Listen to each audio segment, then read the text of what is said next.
This week, you have been looking at pictures of landforms, um, and then bodies of water, thinking about how they've gotten there, how they've formed, how they've changed, asking questions and making observations, right? So, we're going to start to make some connections to what is around us. So, here's a question for you.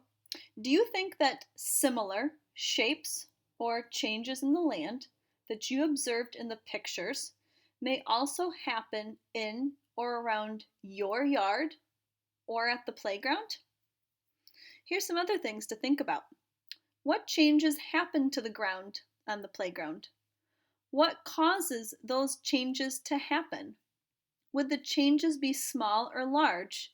And how can we find out? Do you think that maybe some of those changes of the shaping of the land in the pictures that we looked at are happening in your yard or at the playground?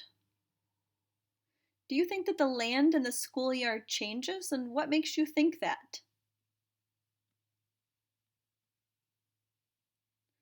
There's a lot that we already know about. We already know a lot about wind and rain and weather. So, what do we already know about the wind that might help us in our understanding of how the earth changes? What do we already know about rain that might help us in our understanding of how the earth changes? Let's talk about what you might want to look for. What are we looking for?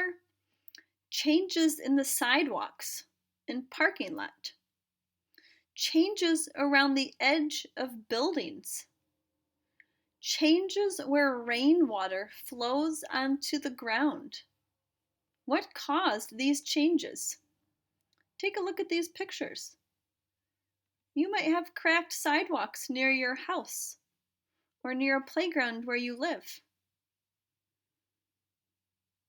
As fall is coming, you might start to see the land around your house look different.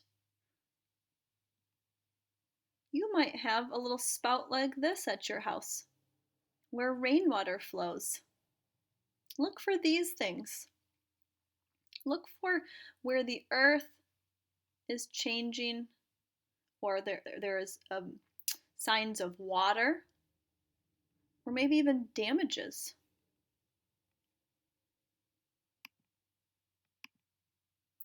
So if you can, make observations, noticings, and wonderings of your yard or playground nearby.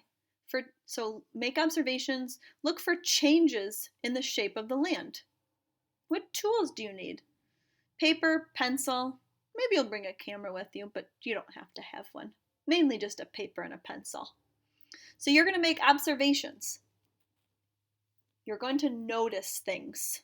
Notice things, wonder about things, write things down, maybe draw a little picture of your yard or playground and look for changes in the shape of the land.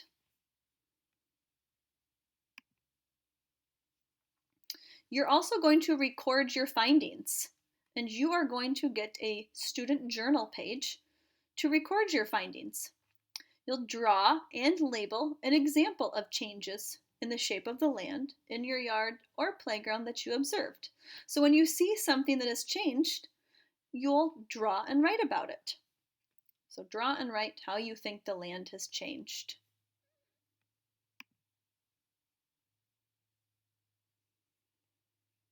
So how are the changes in the land and the schoolyard different from the shapes in the pictures?